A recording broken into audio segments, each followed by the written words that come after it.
तो इस वीडियो में हम लोग पढ़ने जा रहे हैं कि टाइप ऑफ सेट के बारे में। आखिर सेट कितने प्रकार के होते हैं। तो जो पहला इसका टाइप है उसे हम लोग बोलते हैं एम्प्टी सेट। बात करें एम्प्टी सेट होता क्या है। एम्प्टी सेट वो सेट है जिसमें नंबर ऑफ एलिमेंट 0, ठीक है।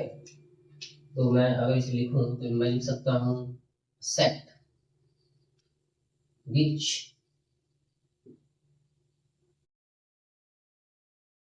does not have any element is called empty set।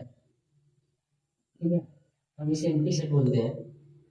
तो एम्प्टी सेट को हम लोग वाइड सेट भी बोलते हैं, वाइड सेट, और नल सेट भी बोलते हैं। ठीक है, इस बात को ध्यान रखिएगा, इसको हम लोग नल सेट भी बोलते हैं। ठीक, अब कुछ एग्जांपल देख लेते हैं। एम्प्टी सेट बेसिकली कुछ खास है नहीं, वो सेट जिसमें नंबर ऑफ एलिमेंट ना हो उसे हम एम्प्टी सेट बोलते हैं। इसको हम लोग वाइड सेट भी बोलते हैं और नल सेट भी बोलते हैं। अगर नल सेट आ गया, वाइड सेट आ गया तो कंफ्यूज ना होइएगा, वो एम्प्टी सेट ही है, इसके दो और नाम। ठीक है, अब अगर एग्जांपल हम देखना चाहें तो एग्जांपल हम लोग ले सकते हैं। जैसे सपोज करिए, अच्छा इसको डिनोट हम लोग कैसे करते हैं इस पर ध्यान रखिए। हम लोग इसको डिनोट फाइव से करते हैं या फिर करली ब्रैकेट से करते हैं। करली ब्रैकेट से मतलब ये रोस्टर फॉर्म में हम लोग रिप्रेजेंट करते हैं एम्प्टी सेट को, या फिर नल सेट को, या फिर वाइड सेट को। ठीक है, इस तरीके से हम लोग इसे डिनोट करते हैं, रिप्रेजेंट करते हैं। कुछ एग्जांपल देख लेते हैं। सपोज करिए, अगर मैं आपसे कहूँ एक सेट है ए और वो कुछ है x, ठीक है, सच दैट कि x square such that x is a natural number। Okay,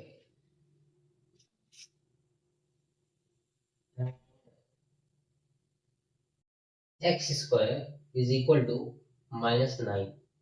ठीक है, x हमारा एक सेट है, कैसा है, x एक नेचुरल नंबर हो और x स्क्वायर -9 आ जाए, जो कि पॉसिबल है नहीं। आप समझ सकते हैं कि x को आप नेचुरल नंबर लेंगे, अगर उसका स्क्वायर करेंगे तो एक पॉजिटिव नंबर आपको मिलेगा, वहां पर नेगेटिव है, तो ऐसा कोई सेट आपके दिमाग में नहीं आ सकता, तो ये एक नल सेट है। ठीक है, नल सेट को रिप्रेजेंट करते हैं फाइव से और करली ब्रैकेट से। करली ब्रैकेट से रोस्टर फॉर्म में करते हैं। ठीक है, ये हमारा एक एग्जांपल हो जाएगा एम्प्टी सेट का, या फिर वाइड सेट, या फिर नल सेट का। ठीक है, अच्छा तो ये हमने देख लिया, टेबुलर फॉर्म था ये। ठीक है, सेट बिल्डर फॉर्म, ये हमारा हो जाएगा एम्प्टी सेट। ठीक है, जिसमें नंबर ऑफ एलिमेंट ना हो उसे एम्प्टी सेट बोलते हैं, बड़ा सिंपल सा है। अब अगला जो है उसे हम लोग बोलते हैं सिंगलटन सेट। ठीक है, देखते हैं ये क्या होता है।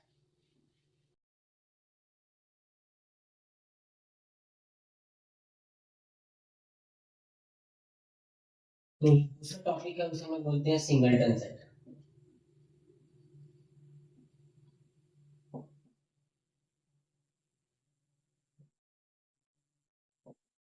अच्छा भाई, सिंगलटन सेट क्या होगा, नाम से कुछ दिख रहा है आप लोगों को, सिंगलटन, वो सेट जिसमें नंबर ऑफ एलिमेंट एक ही है उसको हम लोग बोलते हैं सिंगलटन सेट।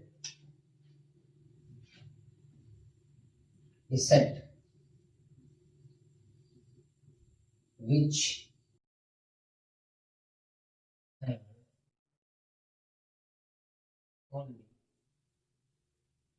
one element। ठीक है, एक ऐसा सेट जिसमें केवल एक ही एलिमेंट हो। तो कोई एग्जांपल देख लेते हैं हम लोग। जैसे सपोज करिए एक हमारे पास सेट ए है जिसमें एलिमेंट है 1, एक एलिमेंट, एक सेट मान लेते हैं बी है जिसमें एलिमेंट है अल्फा, ठीक है। तो सिंपल सी बात है, इन दोनों सेट को अगर आप देखेंगे तो इन दोनों में एक ही एलिमेंट है। एक ही एलिमेंट होने के कारण इसे हम लोग सिंगलटन सेट बोलेंगे, ठीक है। ये हो गया सिंगलटन सेट। अब क्या है हम लोगों का, अगला है हम लोगों का फाइनाइट सेट, ठीक है। Finite set,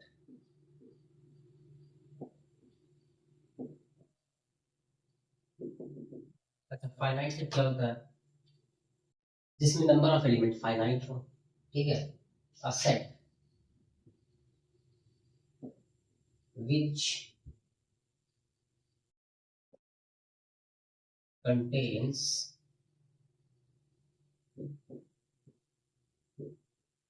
finite number of elements, ठीक है। एक ऐसा सेट जिसमें फाइनाइट नंबर ऑफ एलिमेंट हो। तो सिंपल सी बात है, देख लेते हैं। सपोज करिए हमारे पास सेट है ए जिसमें एलिमेंट्स हैं 1 2 3 4, ठीक है। एक सेट बी ले लेते हैं जिसमें एलिमेंट है अल्फा, बीटा, गामा, ठीक। तो ये हो जाएगा हमारा फाइनाइट सेट जिसमें नंबर ऑफ एलिमेंट फाइनाइट हो, ठीक है। अच्छा, अब अगला जो हमारा सेट है,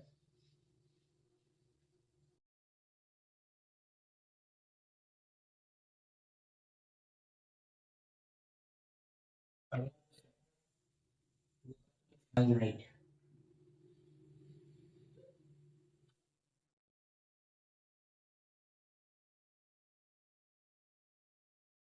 infinite set. Infinite set simple सी बात है, नंबर ऑफ एलिमेंट इनफाइनाइट हो जाए, ठीक है। तो अगर मैं इसे लिखूं, अ सेट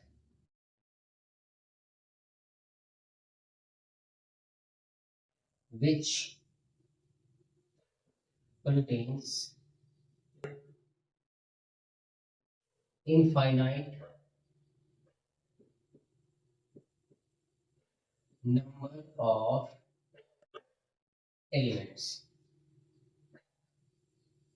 ठीक है। ऐसा सेट जिसमें इनफाइनाइट नंबर ऑफ एलिमेंट हो उसे हम लोग बोलते हैं इनफाइनाइट सेट। एग्जांपल देख लेते हैं, मैं बोल दूं, एक सेट बोल देता हूं मैं आपको। सपोज नेचुरल नंबर का 1 2 3 4 डॉट डॉट डॉट करते करते, ठीक है। नेचुरल नंबर्स का, होल नंबर्स का एक सेट अगर मैं बोल दूं 0 1 2 3 4 डॉट डॉट करते करते, ठीक है। तो ये सेट ऑफ नेचुरल नंबर हो गया, ये सेट ऑफ होल नंबर हो गया, set of rational number, set of irrational number. इसमें जो नंबर ऑफ एलिमेंट है वो इनफाइनाइट है, इस वजह से हम इसको इनफाइनाइट सेट बोलेंगे, ठीक है।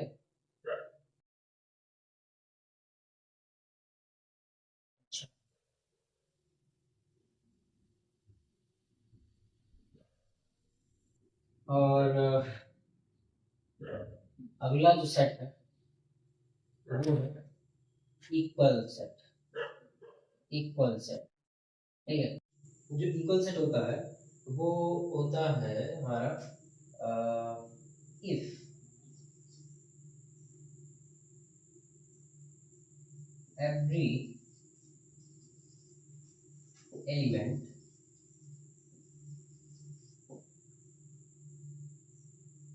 of a set A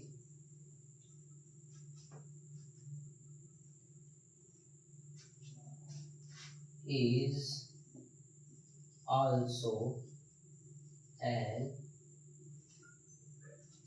element of set B and vice versa, ठीक है।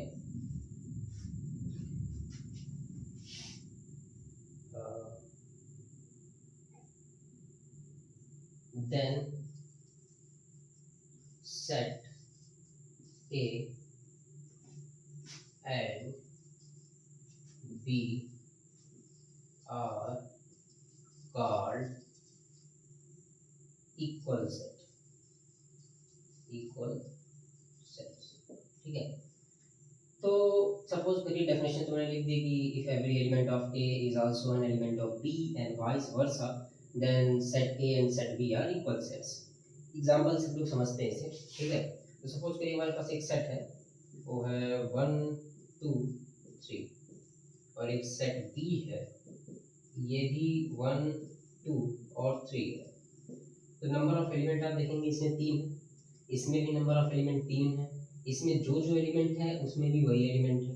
ठीक है, तो हम ये कह सकते हैं कि ए और बी यहाँ पर इक्वल सेट हो जाएंगे। ठीक है, नंबर ऑफ एलिमेंट सेम हो जाए और जो एलिमेंट हैं वो भी सेम हो जाए, तो हम उसे बोलेंगे इक्वल सेट। ठीक है,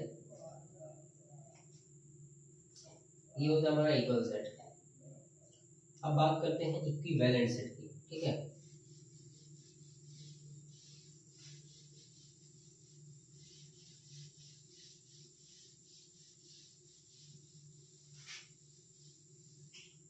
अब बात करते हैं हम लोग इक्विवेलेंट सेट की।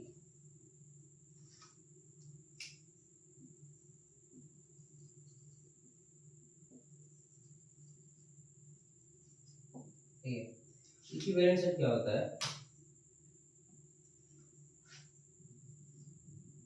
If the number of elements in a set is same as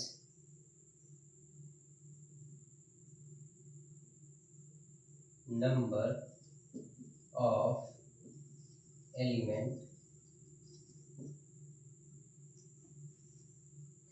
in set B is called equivalent set।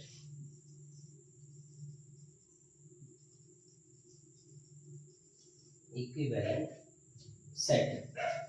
तो यहाँ पर मैंने डेफिनेशन लिख दी है कि if the number of element in a set A is same as the number of element in a set B is called equivalent set.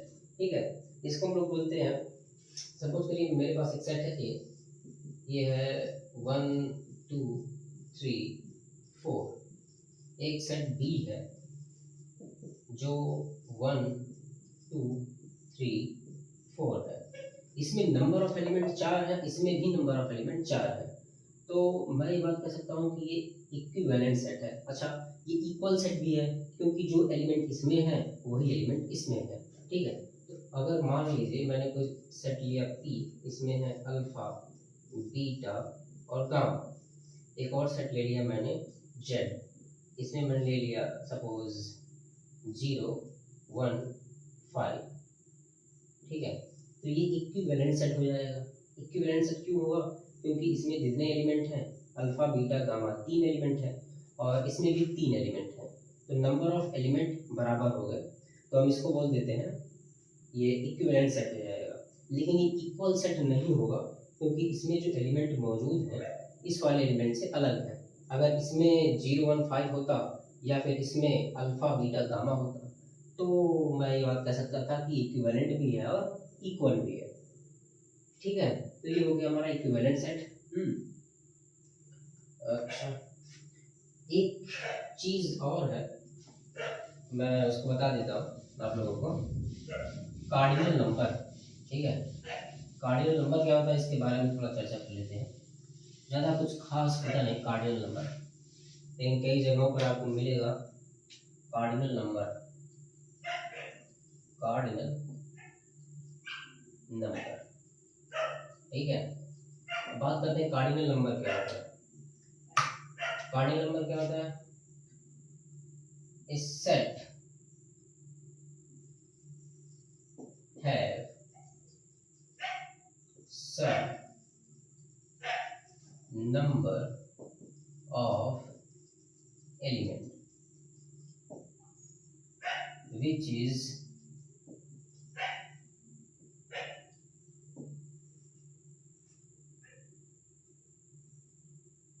called cardinal number. ठीक है, तो सपोज करिए एक सेट है ए 1 2 3, इसका अगर आपसे पूछे कोई कार्डिनल नंबर कितना होगा तो आप कहेंगे 3। अगर आपके पास कोई सेट बी है, सपोज अल्फा 1 2 4, इसका कार्डिनल नंबर कितना होगा 4। ठीक है, तो बेसिकली कार्डिनल नंबर हमने समझ लिया होता क्या है कि जो नंबर ऑफ एलिमेंट है उसी को हम लोग बोलते हैं कार्डिनल नंबर। ठीक है, तो ठीक है, मैंने टाइप ऑफ सेट को कंप्लीट कर दिया है और अगला जो हमारा टॉपिक होगा वो होगा सबसेट के बारे में। ठीक है।